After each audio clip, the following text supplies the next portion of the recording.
सभी मित्रों को जय जय सिया राम। प्रभु श्री राम की कृपा हमारे सभी मित्रों पर बनी रहे, यही हमारी मंगल कामना है। अहंकारी गरुड़ जी। प्राचीन काल की बात है। शेषनाग का एक महाबलवान पुत्र था, उसका नाम मणिनाग था। मणिनाग ने भक्ति भाव से भगवान शंकर की उपासना कर गरुड़ से अभय होने का वरदान मांगा। भगवान शंकर ने कहा कि ठीक है, गरुड़ से तुम निर्भीक हो जाओ। तब वह नाग गरुड़ से निर्भय हो क्षीर सागर में भगवान विष्णु जहां निवास करते हैं वहां क्षीर सागर के समीप विचरण करने लगा। उसकी इस प्रकार की धृष्टता देखकर गरुड़ को बड़ा क्रोध आया और उसने मणिनाग को पकड़कर गरुड़ पास में बांधकर अपने घर में बंद कर दिया। इधर जब कई दिन तक मणिनाग भगवान शंकर के दर्शन को नहीं आया तो नंदी ने भगवान से शंकर से कहा कि ये देवेश मणिनाग इस समय नहीं आ रहा है, अवश्य ही उसे गरुड़ ने खा लिया होगा या बांध लिया होगा। यदि ऐसा न होता तो क्यों नहीं आता। तब नंदी की बात सुनकर देवादिदेव भगवान शिव ने कहा कि नंदी, मणिनाग गरुड़ के घर पर बंधा हुआ पड़ा है, इसलिए शीघ्र ही तुम भगवान विष्णु के पास जाओ और उनकी स्तुति करो। साथ ही स्वयं मेरी ओर से कहकर गरुड़ द्वारा बांधे गए उस सर्प को ले आओ। अपने स्वामी भगवान शिव का वचन सुनकर नंदी ने भगवान विष्णु के पास जाकर उनकी स्तुति की और उनसे भगवान शंकर का संदेश कहा।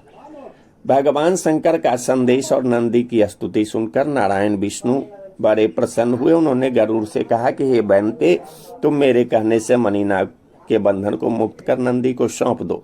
यह सुनकर गरुड़ क्रोधित हो गया, अहंकार में आकर बोला कि स्वामी जन अपने भृत्यों को पुरस्कार देते हैं और एक आप हैं जो मेरे द्वारा प्राप्त वस्तुओं को भी हर लेना चाहते हैं।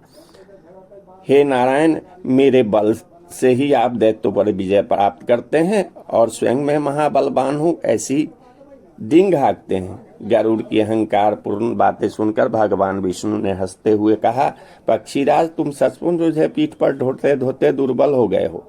हे खगश्रेष्ठ, तुम्हारे बल से ही मैं सब असुरों को जीतता हूँ, जीतूंगा भी। अच्छा, तुम मेरे इस कनिष्ठी के अंगुली का भार वहन करो। यह कहकर भगवान विष्णु ने अपने कनिष्ठ का अंगुली गरुड़ के सिर पर रख दी।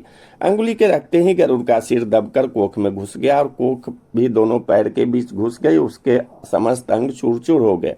तब वह अत्यंत लज्जित दीन व्यथा से कराहता हुआ हाथ जोड़कर विनीत भाव से बोला, हे जगन्नाथ, मुझ अपराधी भृत की रक्षा करो, रक्षा करो। प्रभु, संपूर्ण लोगों को धारण करने वाले तो आप ही हैं। हे पुत्र वत्सल, हे जगन्माता, मुझ दीन दुखी बालक की रक्षा करो। कहकर भगवान की प्रार्थना की। यह देखकर करुणामयी भगवती लक्ष्मी ने भगवान जनार्दन से प्रार्थना की, प्रभु, गरुड़ आपका सेवक है, उसका अपराध क्षमा कर उसकी रक्षा करे। भगवान ने भी गरुड़ को विनीत और अहंकार रहित देखकर कहा कि गरुड़, अब तुम भगवान शंकर के पास जाओ। भगवान शंकर की कृपा दृष्टि से ही तुम स्वस्थ हो सकोगे।